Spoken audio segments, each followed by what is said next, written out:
E aí, pessoal, boa quinta-feira para você, para sua família, porque quinta-feira aqui no canal você já sabe que é dia de conteúdos de história da igreja, de história do cristianismo. Na sequência que nós encerramos na semana passada, se você estiver vendo a estreia desse vídeo, nós tivemos 13 semanas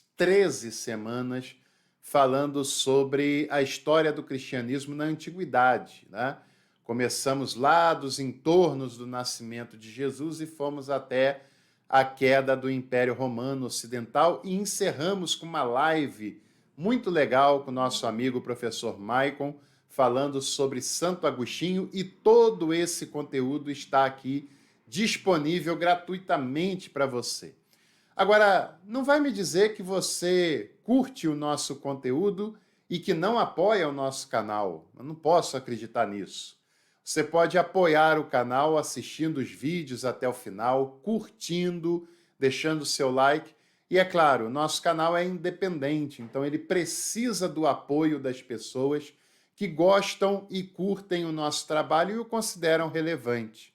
Você pode nos ajudar se tornando membro do canal e escolhendo um dos pacotes, tendo acesso a conteúdos exclusivos, como também pode enviar a sua oferta pelo Valeu Demais, que está logo ali pertinho do botão de like. Todo o conteúdo que eu falo aqui na História do Cristianismo está disponível nesse meu livro, O Entusiasmo e Poder, uma História do Cristianismo, que você pode adquirir porque o link está aqui na descrição, e ter esse texto à sua disposição hoje mesmo. E assim também, é claro, você apoia e ajuda esse trabalho. Hoje nós vamos começar uma nova sequência, vamos falar sobre a história medieval, que lamentavelmente é pouco conhecida pela maioria dos protestantes. E a história medieval tem muitos ensinamentos, tem muitas riquezas que podem contribuir com os nossos estudos de história e também de teologia, fora outras áreas que a gente poderia falar por aqui, né? Então, esteja atento e atenta, porque a partir de hoje, durante algumas semanas, essa vai ser a nossa temática, e você deve saber, antes de qualquer coisa, que a Idade Medieval, cronologicamente, em termos de história do cristianismo, né, é o período mais longo de todas as quatro idades, né? Ela começa no ano 476, na queda do Império Romano Ocidental, e vai até o ano de 1453, na queda do Império Bizantino, que era o Império Romano Oriental, né? É claro que as datas não são totalmente exatas, né? Tem algumas discordâncias de autores, mas para a gente se posicionar e ter uma noção de qual período nós estamos falando, é esse intervalo de praticamente 1000 anos entre 476 até 1453.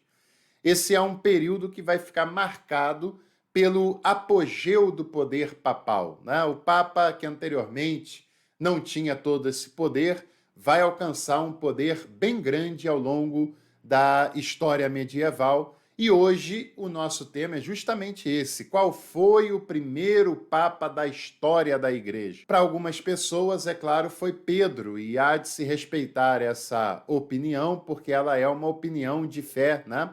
A fé católica se baseia na ideia de que Pedro foi o primeiro líder de Roma e que, através dele, os seus sucessores deram continuidade àquela ordenança de Jesus sobre a liderança da sua igreja. Bom, tem bastante sentido essa questão, né? Porque para a igreja antiga a ideia de sucessão apostólica era muito forte. O que a liderança de Pedro representa também é muito consistente. Agora, não dá para a gente falar de Pedro como Papa, como nós conhecemos hoje o papado nesses termos atuais, tá certo? Você sabe que o nosso canal ele é independente, nós não temos o compromisso de falar o que as tradições religiosas falam, como também nós temos aqui respeito pelas tradições cristãs e teológicas feitas com seriedade, com qualidade, como no caso. Agora, durante o período antigo, outros nomes tiveram um grande protagonismo nesse processo do episcopado em Roma, como o Papa Leão I, Leão Magno, que participou do Concílio de Calcedônia em 451, que foi o primeiro líder de Roma a falar sobre a primazia do bispado em Roma, que era a capital do mundo ocidental.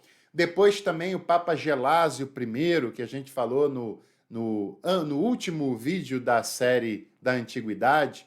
Papa Gelásio I foi o primeiro a interpretar a ideia dos dois braços de Deus, que Deus tem um braço que é responsável pelo poder espiritual, liderado pelo Papa, e o outro pelo poder temporal, liderado pelo imperador. Mas o grande personagem desse processo é Gregório I, ou, como preferirem, Gregório Magno, que foi Papa do ano 590 até o ano 604. Foi Papa do final do século VI ao início, aos primeiros anos do século VII. Gregório I é um personagem muito interessante da história do cristianismo. Mesmo você não sendo católico, conhecê-lo e conhecer a sua obra é um acréscimo muito, muito interessante. Gregório I nasceu no ano 540, num período em que Roma vivia uma profunda instabilidade política. A cidade de Roma estava assolada por pestes, por fome, por pilhagens.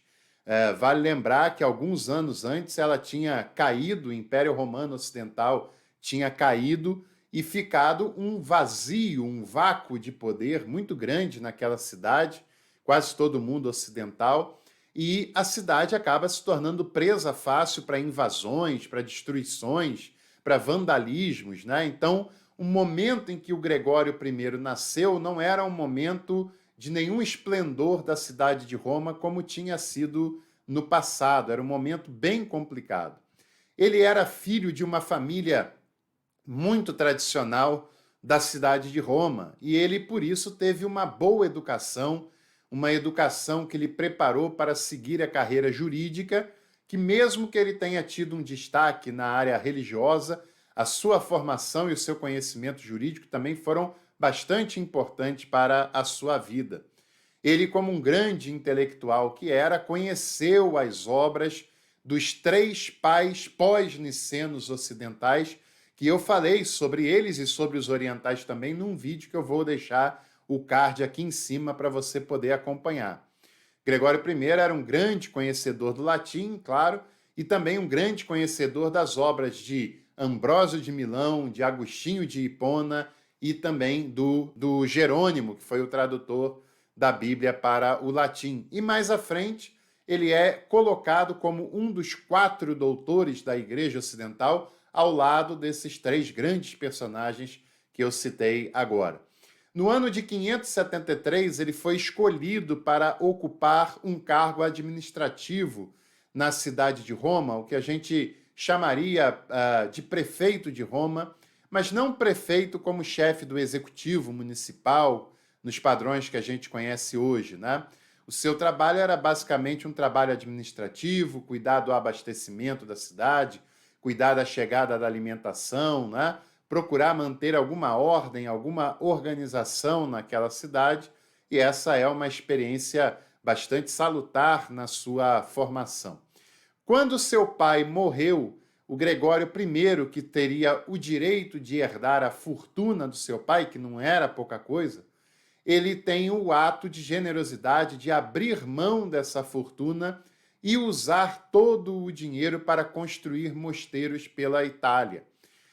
A sua mãe entra para um convento, decide dedicar a sua vida até o final dela, e o Gregório decide usar todo o dinheiro para construir 7 mosteiros na Itália, um desses mosteiros que futuramente ele seria abade, que foi o mosteiro de Santo André. Abade, para quem não sabe, é a liderança maior de um monastério, como o Gregório acaba sendo em um determinado momento da sua vida. Entre os anos de 579 a 585, ele foi embaixador do bispo de Roma na sede do Império de então, em Constantinopla. E durante esse período ele teve uma experiência muito vasta na organização do Império, no contato com o Império, uma experiência muito vasta do funcionamento da política e da religião naquele cenário, e também ganhou o apelido de cônsul de Deus, uma vez que ele exerce esse papel de cônsul, né, no consulado, embaixador, como queiram chamá-lo.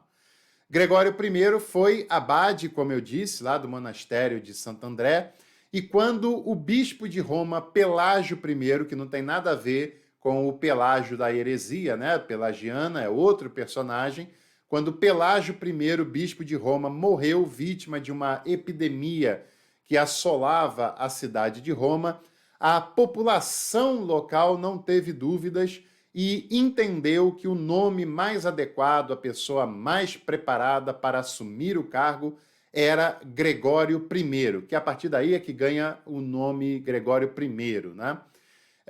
Gregório era super preparado, né? E também teve uma fama de espiritualidade, de simplicidade, por ter aberto mão da fortuna do pai, que cativou corações, né? E ele é aclamado pela população para ser o sucessor do bispo Pelágio I no ano 590. Vale lembrar que naquela época era a própria população de Roma quem elegia o bispo de Roma, consequentemente o Papa. Só durante a Idade Medieval que essa eleição passará para as mãos do Colégio de Cardeais. O Gregório então assume o episcopado de Roma no ano de 590 e faz uma verdadeira revolução administrativa, financeira e religiosa no bispado de Roma, preparando esse cenário para a sede da igreja em todo o Ocidente. O Gregório I, por exemplo, ganhou o apelido de servo dos servos de Deus, além do apelido de cônsul de Deus. Trabalhou como missionário para além das fronteiras romanas. Não só cuidou da igreja em Roma, mas da igreja em toda a Itália, como também cuidou apostolicamente da igreja na Gália, da igreja na Espanha, da igreja na África e até chegou a enviar missionários para a Bretanha, né, que será a Inglaterra. Era um administrador muito capaz, um diplomata experiente, habilidoso, testado e aprovado nessa prática, e com isso ele consegue manter a paz em Roma, consegue negociações, proteções que permitem Roma se desenvolver, se organizar e se tornar um lugar mais seguro e mais adequado do que era antes dele. E a igreja em Roma passa a ser uma verdadeira potência administrativa, guardadas as proporções para a época, a partir da administração de Gregório I por aquele lugar. De Gregório também que vem a expressão canto gregoriano. Foi criado por ele, desenvolvido por ele, ganha esse nome em sua homenagem. E também o Gregório deixou contribuições na área de teologia pastoral.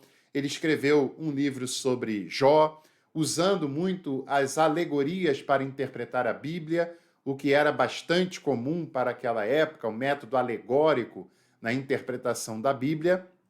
Também escreveu uma obra de teologia pastoral. Nessa obra, ele expressa com muita clareza quais são os seus ideais para o sacerdócio, quais são os seus ideais de vida que o clero deveria seguir. É uma obra bastante interessante, apesar do tempo, né, que nos distancia dela. O Gregório também foi um grande líder pastoral nesse sentido e foi, sem dúvida nenhuma, um dos maiores papas de toda a história. Tanto que o nome Gregório é um dos nomes mais usados pelos papas em toda a história do papado. O nome mais usado é João, que foi usado 22 vezes. Não é erro, não. Eu sei que teve João 23, mas nunca teve um João 20. Foi usado 22 vezes. E o nome Bento e Gregório são os segundos nomes mais usados. Foram usados 16 vezes. E esse Gregório, que foi papa de 590 a 604, quando veio a falecer, foi o primeiro de todos os Gregórios, conhecido também como Gregório Magno. Se você quiser saber mais curiosidades sobre os papas, escreva aqui embaixo nos comentários curiosidades sobre os papas, que a gente faz um vídeo contando mais sobre adoção do nome, escolha papal, o nome que eles escolhem e assim por diante, que é uma história também muito interessante, muito legal. Se você gostou desse vídeo, inscreva-se no canal, ative todas as notificações ali no sininho, porque toda quinta tem conteúdo de história da igreja por aqui. E também compartilhe esse vídeo com os seus contatos, além de deixar aquele like. E vai ali na descrição e conheça também os nossos produtos e cursos online, que eu sei que você vai gostar. Um abraço e amanhã a gente volta por aqui.